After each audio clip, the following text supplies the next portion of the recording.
Hindi ka dapat pagkatiwalaan, Mitena! Ngunit maniwala sana kayo sa aking pangitain. Winiwika ko lamang ang katotohanang aking nakita. Isang malaking kasinungalingan. Paano makakalaya sa balak si Hagorn galing lamang kami roon ng mga kawal ng aking kapatid? At nakita naming nakapinid pa rin ito, kaya't malayong makatakas roon ang aking ama. Gaya ng iyong mali at mapanlinlang na pangitain. Tama ba ang iniulat ng aking kapatid? Totoo, Mahal na Ara. Tunay nga na nakapinid na ang kuweba ng Balaak. Ngunit hindi iyon nangangahulugan na naroon sa loob si Hagorn.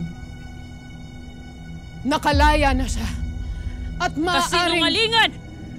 Alena, paniniwalaan mo ba ang salita ng manlulupig na ito kaysa sa iyong kapatid na namatay sa pagtatanggol ng ating bayan? Ngunit mahal na Hara... Mitena! Sa susunod na pumarito ka upang linlangin mo ko sa mga kabalbalang pangitain mo, ipadarakip kita at ipakukulong kita sa krusero. Mamamalagi ka dun hanggang sa kahuli-hulihang mong hininga. Nagkakaunawaan ba tayo? Mitena!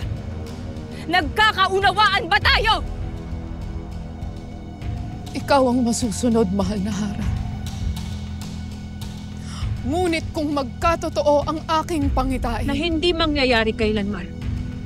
Pagkat hindi namin ito pahihintulutan ng aking kapatid. Ikaw, Hara Alena, higit sa lahat, ang mananagot sa buong Encantadia kung magkakatotoo ang aking mga winika.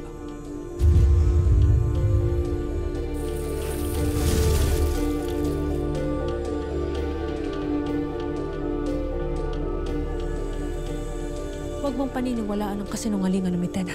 Nililin lang ka lamang niya pagkat may maitim siyang balak laban sa Encantadia.